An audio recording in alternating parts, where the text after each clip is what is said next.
You want to buy the LUMIX S9, but you don't have a clue if it's the right camera for you? Well, in this video I want to tell you my pros and cons when it comes to the LUMIX S9.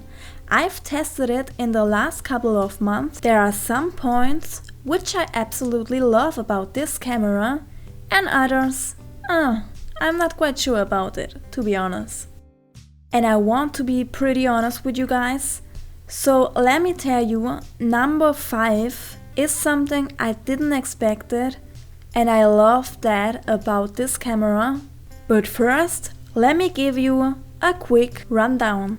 So let's go.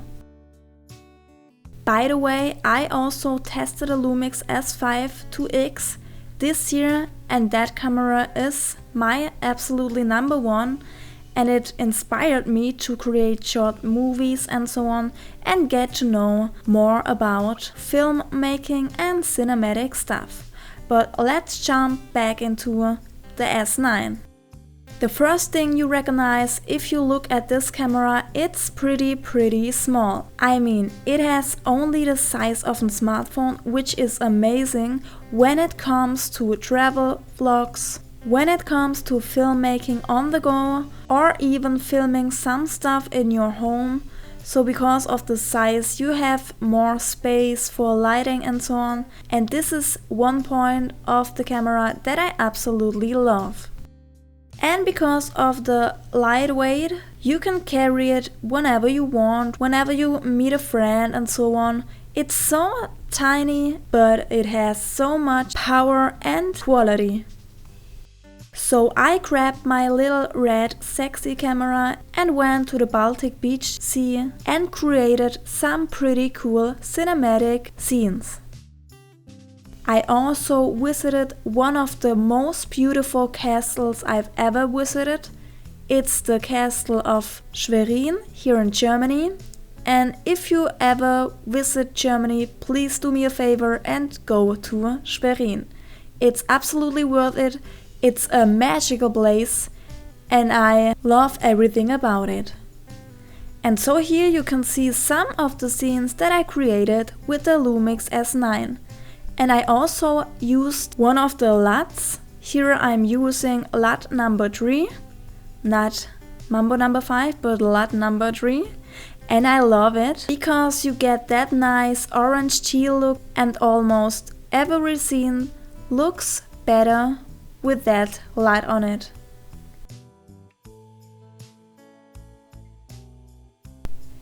By the way, you have the opportunity to create your own LUTs and put it directly on your images and your videos in camera. And this is reason number 2 why I love this camera, because when it comes to social media, creating short movies, you can directly edit on your smartphone with the help of the LUMIX app, and it's definitely more efficient. Another point which I absolutely like is how the camera looks. Yes, it's not the most important thing when it comes to filmmaking and photography, but I love style, and to be honest, I think it's pretty cool that you can choose different colors, and if you are a little styly nerd or something like that like me, this camera is for you. Not only because it looks good. The next reason why I love this camera is because it's full frame, and if you have a look at its size again, it's absolutely insane, because a small camera like that in full frame, oh my gosh, that's next level if you ask me.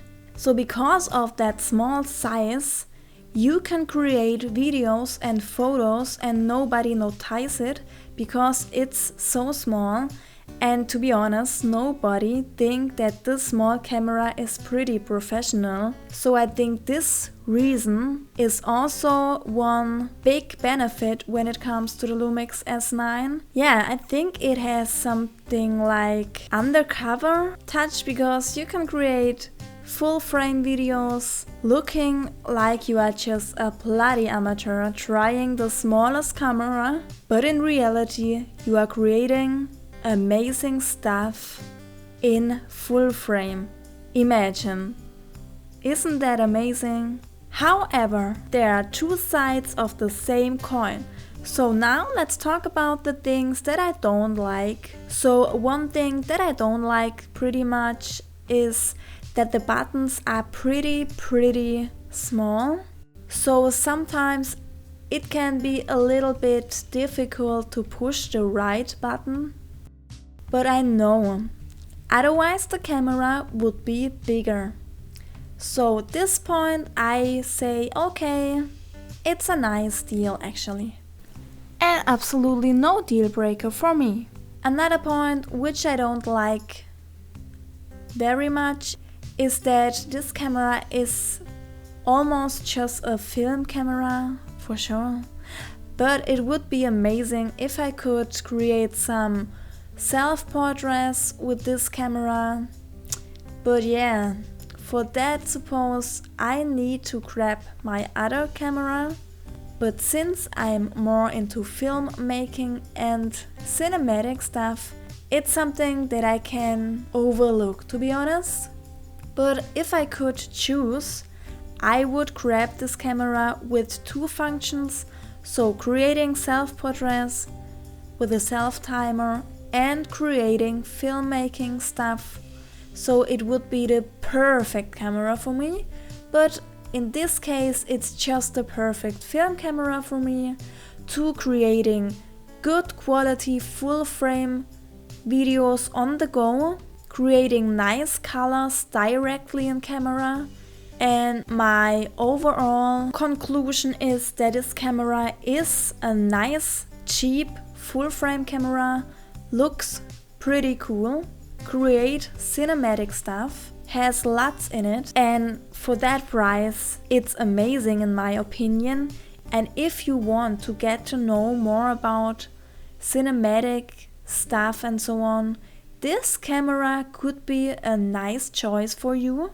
And overall I like it a lot because especially of the small size and the full frame possibility, so it feels like you grab your smartphone and in reality you grab an amazing camera, put it on your tripod, or you can also use it in your hand because of the E-stabilization. And at this point E-stabilization is amazing, but if you want to create macro videos, if you want to just grab a bigger focal length, I would recommend to use a tripod.